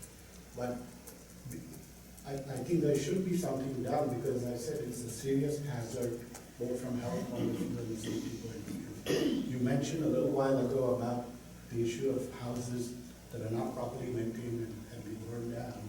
You'd hate to see another fire or some kind of catastrophe. So that's the reason why that was brought up. And anything you folks can do to resolve this issue, find out who owns the house, if it can be torn down, if it can be sold, whatever can be done. Are there people renting it now? No, it's abandoned. It's been abandoned for the last 7 years. The back house? The back house. The front house was burned out, it's been raised, and so there's an empty lot in front, and that's where all the trash is thrown down. And there's a backyard as well. That's where everyone goes in the back, and as I said, we don't know what goes on. Just remind me, is there a backyard behind the house in the back? Or the Yeah, back, very the back of the small, house, very small, yeah. very, like 3 feet, or is it more than that? Not sure I remember. It's a little more than 3 feet. All right, thank you. We'll definitely send code enforcement over. I'll tell you, we do have some properties like this where people don't maintain them. It takes a lot for us to be able to go there and do something about it. We usually pass a resolution from the council. We send the Department of Public Works there.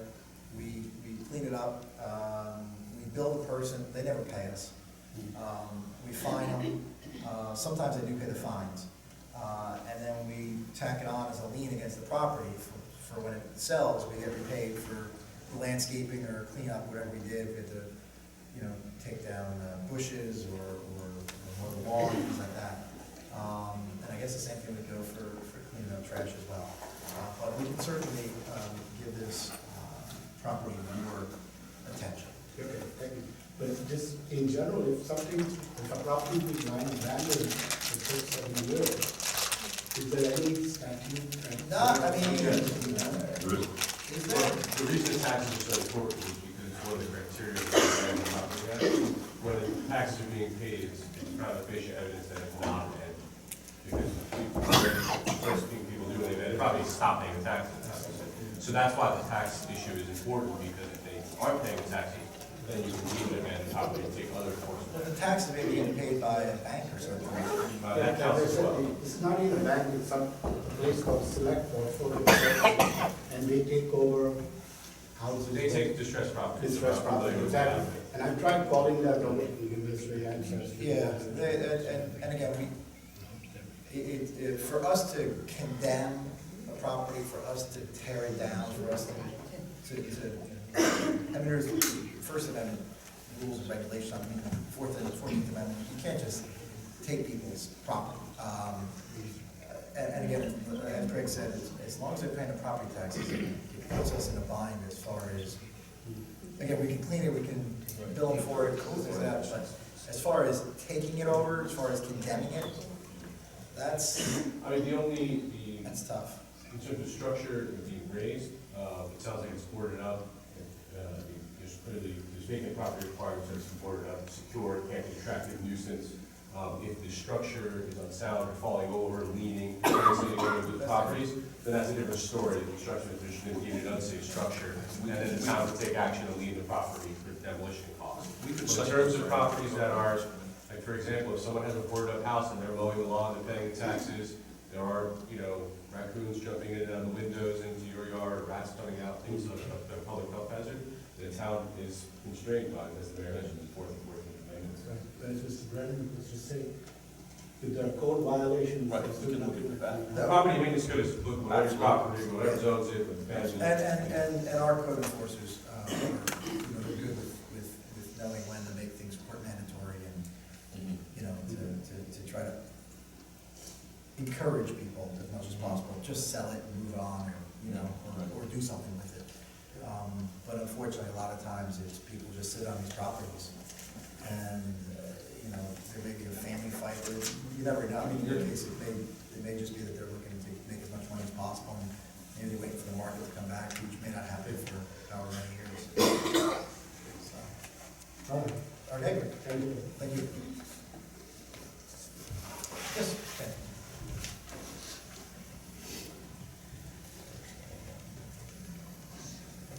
Sandy Caputo, 1705 Surf Avenue. Thank you, Mayor.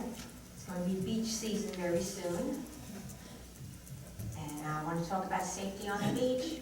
Footballs, frisbees, baseball bats, soccer balls, men running with kites. I think this is my 4th year up here talking about this. And I know, I've been going to this beach for over 40 years. At least 2 people in this room that were lifeguards way back then who remember it was never allowed then. So it wasn't so much of a problem, and everybody knew pretty much. And it's still going on. Right, I mean, I'll tell you, back in 2011, when I was first elected mayor, we did make changes to the beach. Before I was mayor, you couldn't play ball on the beach. We changed that to allow you to play ball. You couldn't build a sandcastle on the beach. We changed that to allow you to build a sandcastle. Now, they had these regulations in place. I remember talking to the chief of police at the time, and I said, did you guys ever actually write someone a ticket for $25 for building a sandcastle? And they said, of course not. Did you ever write a ticket for someone, throwing football or playing volleyball? No. I mean, I think that there needs to be, and I think this is probably where you're going, just a better respect between the folks who just want to lay there and hang out and do nothing and have a resting day, and not for nothing, someone who wants to fly a kite, which is not, an unusual thing to see on the beach, or to play volleyball, or to throw a football around. I don't know about baseball bats. That seems a bit much. But I understand your concern, and I think that people need to be respectful in how they play ball on the beach, but I don't think that we want to go down an avenue where we start banning people from throwing a ball on the beach. I'm talking about football being thrown down by the water where a lot of people are. Kids are there, people sitting in chairs, and it's very dangerous. Right, well that We would can be, take the ordinance off, but I'm going to stand here and tell you that it's very dangerous.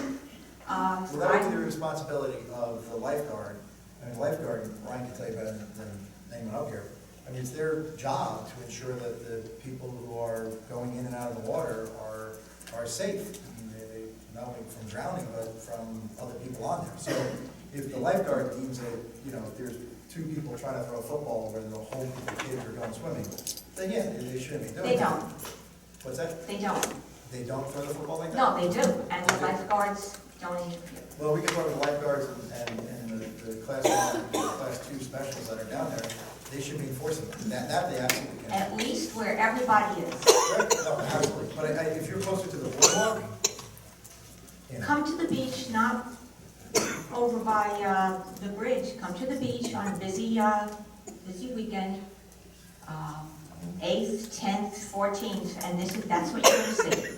Footballs flying around with his kids, 200-pound guy looking up, running. Thank you.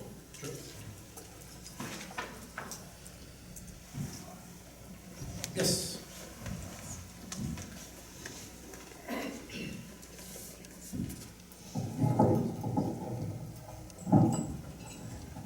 Molly Spinarkle, 133 Terrace Road. I wanted to thank you for your help in improving the safety at the marina. My neighbors and I, some that are here and some unable to be here, were here representing our concerns in February, and you assured us that you were going to follow through, and you have thus far. It's been very comforting, and we are asking that you continue to do so, to be sure that it remains safe and that the marina follows the law, follows code, is up to par in every way regarding safety. We're appreciative of what's happened thus far. And I understand that the next inspection is May 11th. So do we understand that we'll hear about that as an update after that date? Yeah, I mean, I don't think it will be as much information as what you got tonight. The next thing that, and we'll send you, if you want to leave your email, we'll send you a copy of the ordinance that'll be introduced regarding the marina as well, so you can take a look at it beforehand. And our council, Greg Cannon, mentioned there's something there, or something you think is missing, or you'd like to see, please just email them. You see, I'll send it to you. You want to send it to those email addresses, I can do the same. Thank you, I appreciate that. The last piece was, I understand that going forward, there'll be inspections once a year, and if we have complaints of anything that we are concerned about, but being that so much of this is recent change, do you think, would there be a consideration for maybe an additional inspection or two through the remainder of this year before we go to yearly? Because 12 months is a long time after such a frightening experience. I can tell you it will be more frequently than yearly. Yes, I would hope so. I mean, I'd love to see at least quarterly, if not monthly, but I'm not in charge. I think yearly is sort of the standard, but it will be more often. And if I can push my luck and ask if it'll be a surprise visits, maybe? You'd be surprised to you? No. I'll leave that up to the code, the fire marshal. I don't want to tell him how to do his job. Right, no, I can, we can tell him that it's got to be done more often. Again, all indications from him is that the property owner and the business operator is working well with him, is not fighting him on things, not filing lawsuits or other stupid stuff that people tend to do, unfortunately. But actually just wants to have a good operation and respects the fact that the folks that live around there have real genuine concerns, particularly after, the fire on Valentine's Day. Right, exactly. And I think the reason I bring this up additionally is that it's hard to think of things to bring up as concerns other than when an event occurs. Now that we see all that's happened and we hear from you about the steps that have been taken to improve the safety, it's just the only thing we can go by now are the inspections, which we don't have control over. So thank you for that and for encouraging more frequent inspections. Sure. Greg, are those inspections, are they public? They're open? The inspection reports? Yeah. Yes.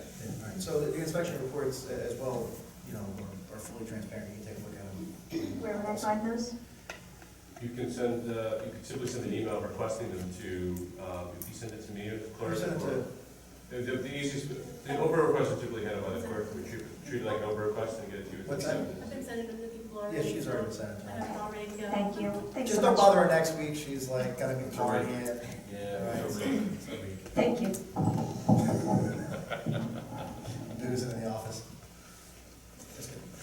I'll drink some. Yes, ma'am.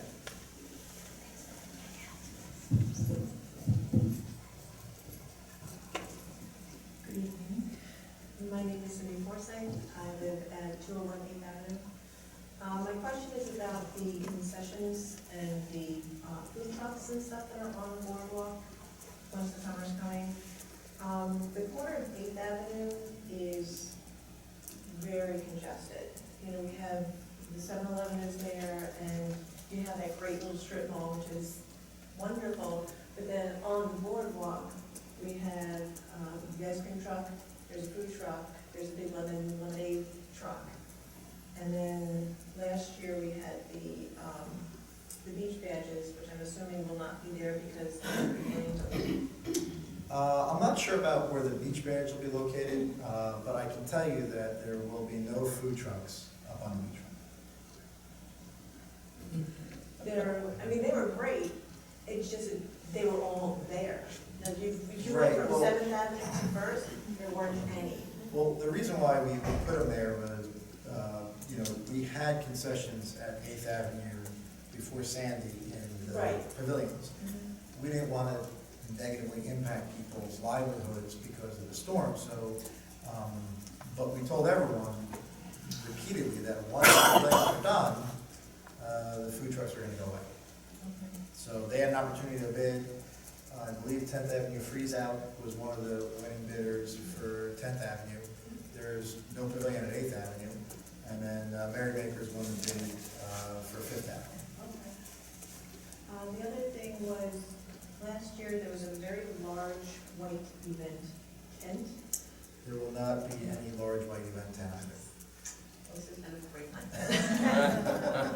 Thank you very much. And everybody else plays on it. Yes?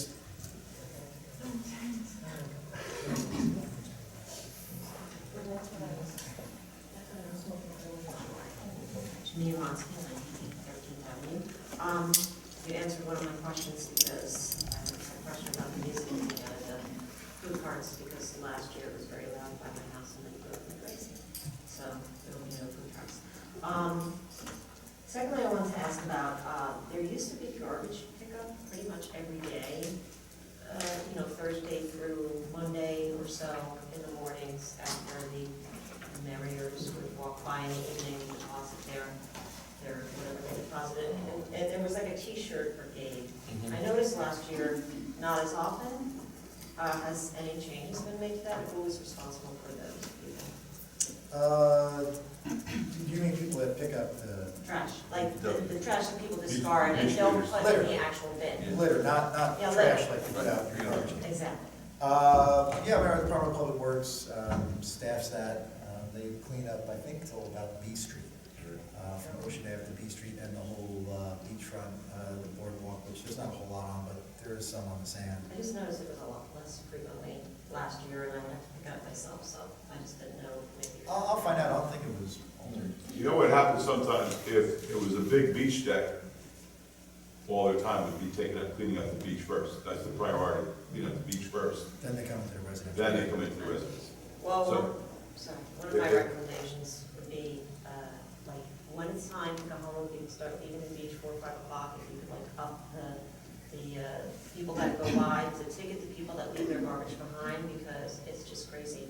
How many people just pack up their blankets and stuff and leave their stuff behind, and, it's horrible, you have to clean it up. The other thing I wanted to discuss is, I want to compliment you on the environmental resolution for the greenhouse gases, and also your environmental commission.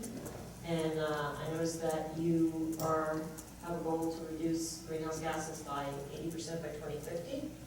And I've been kind of interested in this lately because there's been a lot in the news about climate change and scientists and science marches and climate marches. And I just wanted to provide some education that maybe you don't know, because I've kind of wondered myself.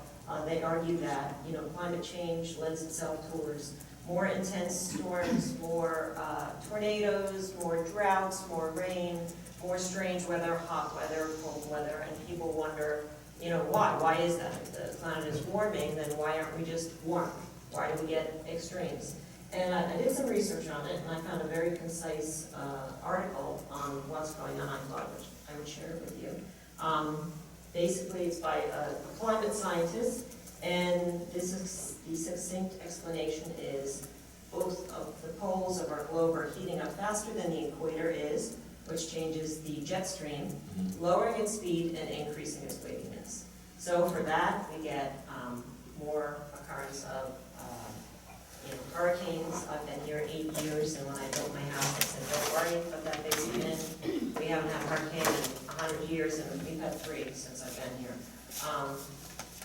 So I compliment you on that. I want to explain that, and they just said that, the greenhouse gases raise, they're like a glass ceiling, the sunlight gets through, but the warmth doesn't. And as you mentioned, in Louisiana, coastal Louisiana said that in 70 years, the coastal community could be completely underwater. So I want to compliment you on the Environmental Commission, your goals, and in regards to your dunes. I think it's great that you're finding out what exactly works and not just putting anything there. And I did actually make the acquaintance of an EPA scientist that kind of specializes on what plants are good for the environment, et cetera. So I can pass that information on to you. That's it. Thank you. Yes, ma'am.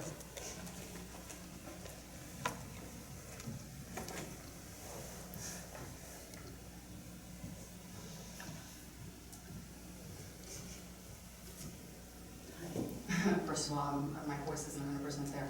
Sharon Mahoney, 800 Main Street. All of you should know by now, I emailed you a couple days ago with my concern regarding Anchor Tavern. I did some more research the past couple days, and I would like to know if a couple of these things have actually been followed up on. According to their, like, first of all, let me reiterate for people in the audience here. I've been having a noise problem since last summer with Anchor Tavern. The outside bar as well as the inside bar. The inside bar is, we're a neighborhood. You know, I've lived in Belmar since 2012. I went to St. Rose High School. I'm from this area. Frequented a lot of bars in the area, so I'm a patron. I actually did, go into Anchor Tavern a few times. First of all, sorry, I meant to say I appreciate your response to my email through you, Mr. Walsper, Mr. McGovern, and Mayor Doherty. The noise at the inside bar is so loud that it's like being in a rock concert, and you can't even talk to the person you're in there. It's like screaming next door. The bass from the inside is reverberating, outside, and that's part of the problem that I'm having from the inside bar. The outside bar, part of the issue I believe is the hood they put on out there that is making, the noise echoing through that area. According to the noise ordinance, it's 10 p.m. to 8 a.m. The music outside, now I haven't had any live bands this year that I've heard, and I know it's a three-person thing. So there was a major issue in the very beginning, and that, kind of went away. But they keep the music on outside until almost 1:30 in the morning, and there's nobody out there. And I don't understand, number one, why they do that. That also echoes. But when you have people out there, they talk over the music, so it makes it even, louder. The dishes clinking, everything that's going on there. According to the resolution that was signed last year for the period ending June 2017, the outside dining area had a limit of 44 people. I don't know if any of you have been there on a Friday night or Saturday night. They've exceeded this so many times. And I just pulled this up today. I didn't even know this existed with this limit. I counted the chairs on the way here today. There are places for 90 people outside. The four tops, there are 17 four tops, 4 people per, that's 68. Right there, that blows that 44 out of the water. 3 two tops, which equals 6, and at least 16 bar chairs. So that 44 is doubled with all of those seats out there. Then you have people standing, and you have people yelling and screaming, hooting and hollering. I'm not concerned about the inside area right now, because my concern really is this outside area with the summer getting started. And this past Saturday night, I sent a copy, I don't know if that video came through, it's about 7 megabytes, I wasn't sure if it would get through the lost. It was 16 seconds long. But imagine that going from 11 o'clock, I didn't get home till 11 because I was out myself, until 1 o'clock in the morning. You have this ordinance on the books for this reason. Speaking, this gentleman, I didn't speak with him, I'm sorry, what he talked about, 16th Avenue issues, quality of life. I'm a year-round resident, I'm not a renter. I pay a lot of money to live across the street. I don't choose to live there, but it's very hard to find year-round rentals in Belmar, as you all know. It's, seasonal sometimes, and the year-round rentals are very hard to find. So, the 44 area persons outside is one issue. On this resolution, the first item on here is counting the people in and out. I don't know if that's being done, or if any records are being kept of that. And number 5 on this list is the continued use of shush patrols. I don't even know if that's being done either. And I'm assuming that means that there are people outside policing the noise. Last weekend, per the dispatcher that I spoke with 3 times, actually, it might have been 2 different dispatchers, but the third time she said they spoke to the manager and the owner. And after the third time calling, he said, oh, they're closing at 12:30, but when you close at 12:30, then you still have people hanging out there. They're no longer serving, but they're hanging out there, talking and screaming and yelling, and then by the time they leave, you know, it's almost 1 month in the morning, if they even leave at that time. So I would like to know what can be done about this problem. Again, it's a neighborhood tavern I have no problem with. You know, I don't hear of any other noise, you know, even walking by Jack's Tavern, walking by 10th Avenue Burrito, not a problem. It's really killing me. I don't know what else to say. Okay, I mean, I would tell you that, you know, when we do get noise calls, police respond and they have, you know, discretion as to how to respond when they get there. So, I mean, we could talk to our chief of police about it. If you could leave that, or is that your only copy? It's my only copy, has some scribble on it, but Oh, right. I can email it. But, It doesn't even have a well, dash. can you tell me, what's it say on top for the resolution? It's 2016-nothing, there's nothing there, so it's Okay. missing from that as well. The liquor license renewal. It's a liquor license renewal for. Well, this was the initial one, I think, that was issued to them. This was on the June 8th, 2016. That's why I pulled So I this guess, out. yeah, I guess we usually do this year's, the first meeting in June. Right. Okay, all right. Yeah, now I We'll- have, We'll grab a copy of it yeah, there. now I think in the email you remember, if you read it, I have over 30 noise complaints on record. A handful of them, I actually met with police officers who have been extremely nice, courteous, but it means dragging myself out, getting dressed, having to go downstairs, meet with them even more, which keeps me up even later when I'm just trying to get to sleep. So that's the other part of the problem, is every time I say, just tell them to keep the noise down, move the people inside, that's all I'm asking. You know, it's, you know, so. All right, thank you. So how else, where can I go from here, from this? Well, we'll look at the resolution. It'll be renewed, I guess, the first meeting in June. That'd be another time to come talk about it, because we'll have a resolution calendar. Yeah, as you mentioned, it seemed like you reached out to the, did you reach out to the owner of the establishment? Yeah, they've been uncooperative. All right, well, let's talk to our police department about it. You said you filed 30? There are 30 calls I have on record. I have a list of them in an Excel spreadsheet starting last summer, but only maybe 10 or 12 are official police reports that they actually typed up in the police report and, you know, had to meet with them and whatnot. Okay. All right, yeah, maybe you want to leave your, well, we already have your information, because you emailed us. So we can get back to you, but, you know, we'll take a look. And I, you know, like the gentleman said before, I hate wasting the police officers' time. Police department, they have better things to do, and I don't know where else to turn, you know, with this issue, so. All right. No, I mean, I respectfully disagree. You're never wasting a police officer's time. That's what they're there for. They're here to serve the public, so. Thank you. See another public comments, questions? I'll make a motion to close the public portion and adjourn our meeting. Second. Aye.